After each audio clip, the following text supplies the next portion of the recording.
첫 번째 주제부터 하나씩 둘씩 진행해 보겠습니다.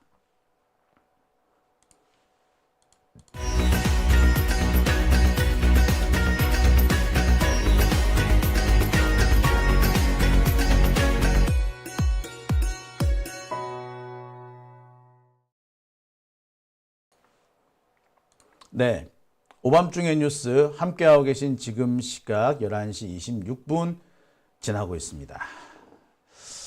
자, 영희냐님 오셨고요. 재즈바 74님, 간지폭풍님 오셨네요. 김명주님 반갑습니다. 자, 그러면 첫 번째 주제 시작하겠습니다. 제가 준비한 첫 번째 주제는요. 명태균 이 녹취록 얘기를 좀 해보겠습니다. 요새 명태균 녹취 이 얘기를 빼고는 이거 유튜브고 뭐고 이거 뭐 할 수가 없어요. 온통 뉴스가 명태균으로 도배가 되어 있습니다. 어제 오늘 사이에 이 명태균이란 이름은 김영선, 그러니까 국회의원이라는 김영선을 아주 쥐잡듯이 잡는 그런 녹취가 나왔다는 겁니다. 소리를 지르기도 하고요. 아주 핀잔을 줍니다. 또 일부 증언에 따르면 욕설을 하기도 했다고 하고요. 수시로 민원을 제기하기도 했다고 합니다. 야, 아찔하네요. 그러니까 김영선 의원은 허울만 국회의원이었지 내용으로는 전혀 국회의원이 아니었다. 아니, 명태균의 하수인이었다. 이렇게 볼 수 있을 것 같습니다. 명태균이 하라면 하고 말라면 말고 혹여 명태균의 뜻을 거슬렀다가는 고래고래 소리 지르는 명태균의 전화를 받아야 하며 심지어 그런 식으로 하면은 여사한테 까인다. 네가 오야냐? 오야가 시키는 대로 해야지. 참 그런 말까지 합니다. 지금 공개된 걸로는 욕을 하는 그런 내용은 없습니다만 측근들의 얘기에 따르면 증언에 따르면 욕도 했다 그러죠. 툭하면 고성 핀잔 욕설 그랬답니다. 너무 심해서 도대체 어떻게 저렇게 할 수 있느냐, 어떻게 명태균이 김영선을 저렇게 함부로 대하느냐, 이거 김영선 의원실이 아니라 명태균 의원실 아니냐라는 말까지 나왔다고 하죠. 자, 오늘 제가 준비한 첫 번째 주제는 바로 그 내용입니다. 명태균 녹취록과 관련된 오늘 또 터져나온 새로운 주장들에 대한 얘기, 새로운 폭로를 좀 얘기를 해볼까 합니다. 자, 명태균 녹취록, 이 녹취록이 지금 뭐 하루가 다르게 새로운 내용들을 뭐 뿜어내고 있습니다. 거의 뿜어내죠. 거의 매일 하루에 한두 가지씩 새로운 내용이 터져 나오고 있습니다. 이와 관련해 가지고 국힘당 쪽에서 겨우 반응이 나오기 시작합니다. 반응이라는 것이 또 박절하지 못해서 명태균을 끊어내지 못한 거다라는 얘기가 나옵니다. 그러니까 지금 나오는 얘기가 이거예요. 명태균하고 그 경선 끝나고 난 다음에 본선 때는 연락 안 하고 딱 끊었다며. 아니 그런데 어떻게 취임 전날까지 통화를 하니? 게다가 취임 전날 통화가 뭐다? 국회의원 공천과 관련된 얘기를 막 하는 거야. 이 너 지금까지 윤석열 네가 설명했던 그 해명 다 거짓말 아니었니? 너 전화 안 했다며. 근데 왜 전화가 나오니? 자, 이러니까 국힘당 쪽에서 뭐 정진석도 그렇고 뭐 추경호도 그렇고 희한한 변명을 해댑니다. 아니 딱 끊었는데 여사님이 못 끊었잖아. 그러니까 김건희가 못 끊었다는 얘기죠. 그랬는데 딱 윤석열이 그마저도 못하게 딱 막아야 되는데 박절하지 못해서 그거 뭐 김건희랑 통화하는 거 정도는 그냥 놔둔 거야. 요렇게 말을 돌려댑니다. 참 희한하게 변명을 하죠. 머리가 그런 대로만 돌아가는 것 같습니다. 박절하지 못해서. 야, 이 박절하지 못해서 300만 원이 넘는 핸드백도 봤더니 박절하지 못해서 국회의원 공천까지 주는, 야, 대단한 나라네요. 야, 윤석열 나한테는 참 박절하게 하더니 말이야. 참네. 자, 그러면서 무슨 얘기까지 나오느냐. 앞으로 이 핸드폰을 비롯한 모든 통화에서 통화 녹음을 불법으로 만들어야 한다. 뭐 이런 얘기까지 하고 있어요. 통화 녹음을 불법으로 만들어야 한다. 예, 참, 통화 녹음이 잘못했네 이거죠. 윤석열이 잘못한 게 아니라 통화 녹음된 게 잘못이다 라는 식의 주장입니다. 야, 이런 식의 변명도 가능하군요. 듣는 순간 되게 아찔하다라는 생각이 들 정도로 기괴한 변명을 늘어놓고 있습니다. 이게 한나라의 대통령실에서 나오는 얘기예요. 한나라의 여당에서 나오는 이야기이기도 합니다. 어처구니가 없는데요. 근데 이런 변명이 별로 지금 먹혀들 것 같지는 않습니다. 나오는 내용들이 워낙에 쇼킹하고 매일같이 새로운 내용이 등장하기 때문입니다. 오늘 등장한 것은 이겁니다. 명태균이 김영선을 윽박지르면서, 윽박지르죠. 야단을 막 치죠. 김건희한테 딱 붙어있어 육선할 거 아니야? 뭐 이런 식의 얘기를 합니다. 왜 네가 판단을 해? 오야가 위에서 쏘라고 하면 쏘야지. 네가 오야야? 김건희한테 가가지고 말도 못하면서 말이야. 뭐 똑바로도 하지도 못하면서 왜 네 맘대로 하려 그래? 김건희가 권력을 쥐고 있잖아. 권력 쥔 사람이 오더를 내리는데 네가 왜 잡소리를 해? 이렇게 얘기를 합니다. 자, 실제로는 네가 라고는 안 하죠. 반말도 아니라 이제 높임말을 쓰긴 합니다. 하지만 높임말이 어색할 정도로 이거 거의 쥐잡듯이 잡습니다. 근데 그렇게 쥐잡듯이 잡히는 사람이, 쥐 잡히듯이 잡히는 사람이 누굽니까? 국회의원이에요. 그것도 5선 국회의원입니다. 국회 부의장을 할 수도 있는 그런 사람인 겁니다. 뭐 이런 일이 다 있죠? 자, 와, 진짜 기가 차는 상황 아닌가요? 그러니까 명태균이 진짜 국회의원이고 김영선은 짝퉁이었다. 이렇게 봐도 과언은 아닌 것 같습니다. 김영선은 명분만, 이름표만 국회의원이지 실질적으로는 국회의원이 아니었던, 오히려 글쎄 이거 하수인도 이런 하수인이 없지 않나? 윤석열의 지금 처지보다 김건희의 하수인인 윤석열과도 참 닮아있는 그런 모습인 것 같아요. 자, 이와 관련해서 오늘 국회 쪽에서는 새로운 얘기도 나왔습니다. 오늘 국회 운영위원회가 열렸는데요. 국회 운영위원회에서 바로 강혜경 씨가 증인으로 출석을 합니다. 강혜경 씨는 오늘 증언에서 진짜 국회의원은 명태균 아니냐라는 말이 있었다. 명태균이 김영선한테 너무 심하게 해서 방문객들이나 민원인들한테 항의를 받았다. 심지어 김영선조차도 내 지시 받지 말고 명태균 지시 받아라 라는 식의 얘기를 했다는 겁니다. 자, 아까도 제가 그런 말씀을 드렸는데 명태균이 김영선한테 수시로 고함과 욕설을 질렀다. 욕설까지 했대요. 와, 대한민국 국회의원 참 위상이 참 무엇 같네요.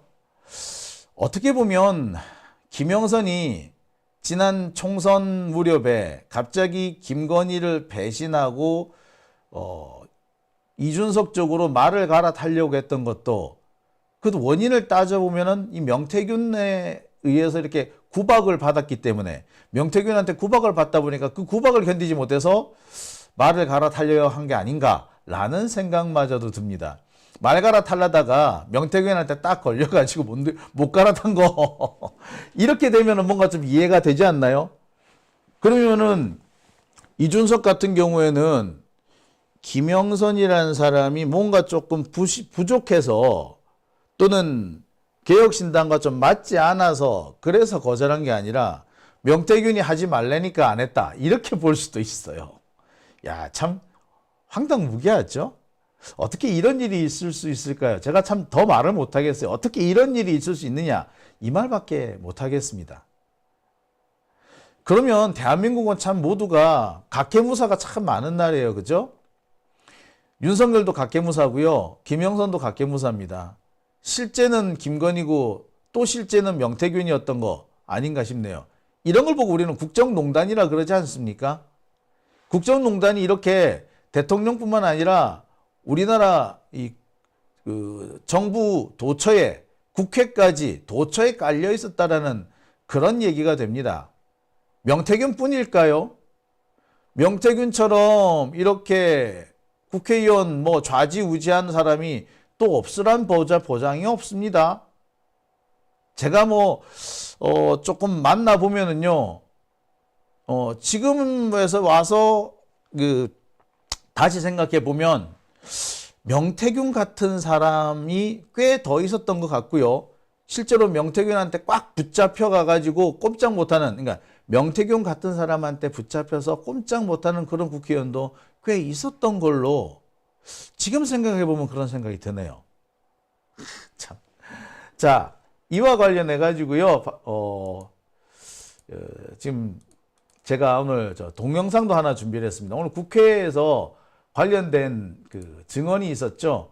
이 강혜경 씨가 직접 국회에서 증언을 합니다. 이 국회 증언 내용 한번 보시겠습니다. 그리고 윤석열 대통령하고 명태균 씨는 이 명태균 씨는요, 윤석열 대통령하고 김건희 여사 등 업고 공천을 멋대로 이렇게 주물렀는데요. 국가 상단증은 식은죽 먹기라고 생각합니다. 자, 강혜경 증인에게 질의하겠습니다. 증인은 김영선 의원실에 명태균 씨를 통해서 채용되신 건가요? 네, 맞습니다. 자, 영상 하나 틀어주십시오. 아까 다 보신 건데 또 보시게요. 팀은 왜 시킨 대로 안 합니까 자꾸? 본인이 왜 판단합니까? 오야가 위에서 쏘락하면 쏘야지. 본인이 오야입니까? 본인 그 김건희한테 가서 김건희한테 뭘 말이나 똑바로 해요. 김건희가 권력을 쥐고 있잖아요. 권력진 사람이 오다를 내리는데 본인이 왜 잡소리 합니까? 두 번이나 전화 왔어요. 두 번이나 정리해달라고. 김건희 딱 붙어야 본인이 다음에 육선을 할 거 아닙니까? 증인, 네, 이 정도면 김영선 의원실이 아니고 김건희 여사에게 공천을 받아왔다는 명태균 씨 의원실 같아요. 실제로 이보다 더 했다는데 그렇습니까?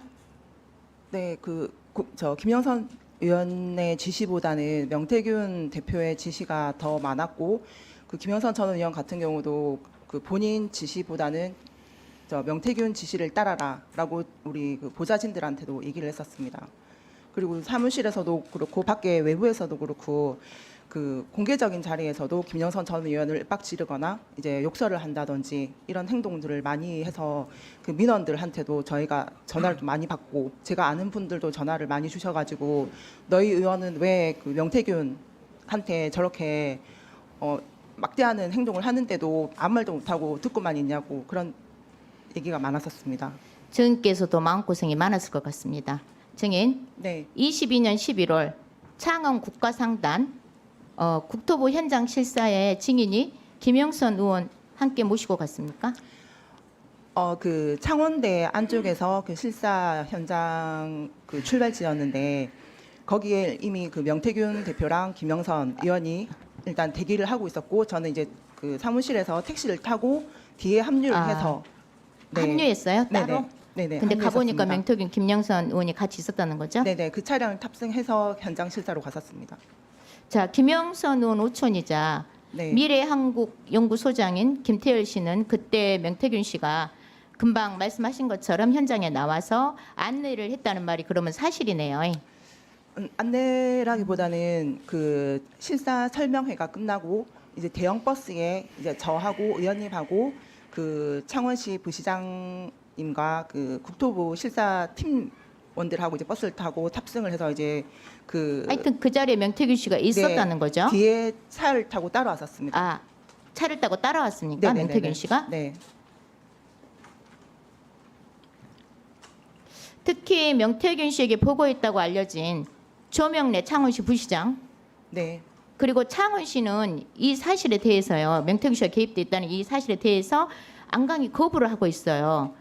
통상 이런 경우는 법적 조치하면 될 것인데 이것이 그러지는 않고 이렇게 막 반응하는 것이 창원 씨가 거짓말하는 거라고 생각이 드는데 동의하십니까? 그 처음에 창원시가 제안했던 산업단지 지역이 있었습니다. 근데 그 명태균 대표가 그 공무원들을 저희 지역 사무실로 이제 업무 보고를 받게끔 이제 오라 해서 그 명태균 대표가 원하는 지역을 다시 수정 제안한 걸로 저는 알고 있습니다. 그리고 마지막에 이제 국토부에서 승인을 한 것도 일부가 네네. 명태균 그러니까 대표가 명태균 씨가 제안했던 의견을 계속 이렇게 수정 제시도 하고 해갖고 그걸 창원 씨가 받아들이고 국토부도 받아들이고 있단 말이네요. 네, 그렇습니다. 자, PPT 하나 띄워주세요. 자, 원희룡 장관하고 김영선 의원이 들고 있는 51명의 창원 국가상단 연명 결의 건의문인데요. 이것도 명태균 씨가 다 시킨 겁니까? 네, 명태균 대표가 지시를 했었고 어느 의원한테 사인을 받으라까지도 다 하나하나 지시를 했었습니다. 저기 그 사인을 받을 때도 창원시청의 공무원들도 같이 참여를 네. 해가지고 사인을 네, 받았습니다. 법사위 국감에서도 증인께서 명태균 씨가 증인뿐만 아니라 주변인들한테 땅을 사라고 했다고 했는데 창원시 공무원들도 여기에 해당됩니까? 네, 공무원들도 해당이 되는데 공무원들이 땅을 직접 못 사니 이제 차명으로 사라라고 이제 권유를 했었습니다. 그랬습니까? 네. 네. 다음 영상 틀어주십시오. 국가 산단이 필요합니다를 넣어야 돼요. 왜냐하면 이거는 부탁하는 거거든 사모한테. 국가상단도 김건희 여사가 다 개입이 됐네요. 그렇죠? 네, 네, 맞습니다. 저 시안도 이제 김건희 여사한테 도움을 요청하고자 저한테 만들어라 했던 시안입니다. 결국 men태균 씨는 윤석열 대통령과 김건희 여사를 앞세워서 국회의원 행세하고 김영선 의원을 수석처럼 부리고 주변인들한테 땅 투기 조명하고 크게 해먹으려고 한 것 같은데 맞습니까, 증인? 근데 결과적으로는 그렇게 이득을 못 보신 걸로 알고 있습니다.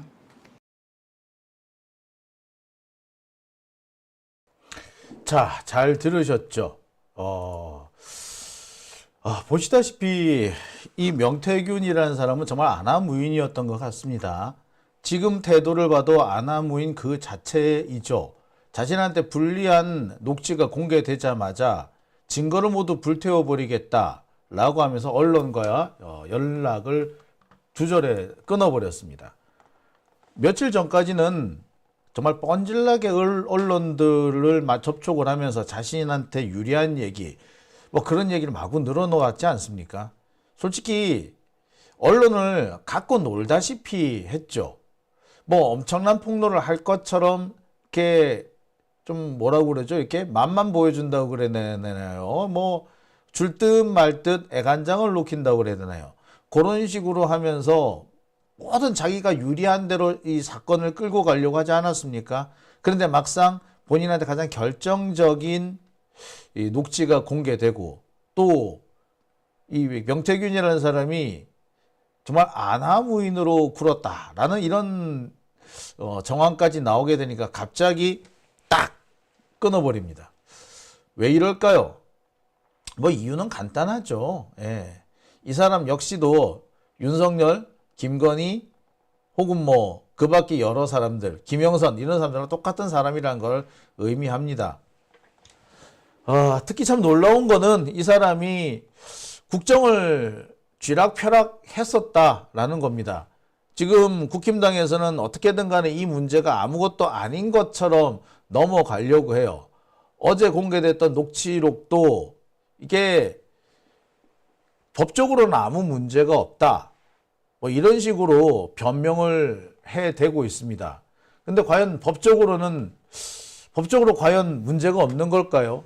이 국힘당이 하는 가장 큰 이유 중에 하나가 법적으로 문제가 없다라고 주장하는 가장 대표적인 이유가 바로 당시에 전화한 당시 그 시간대에 윤석열이 당선인 신분이었다. 취임 하루 전날이었다. 그렇기 때문에 공무원이 아니기 때문에 탄핵 대상도 아니다. 뭐 이런 식의 얘기를 합니다.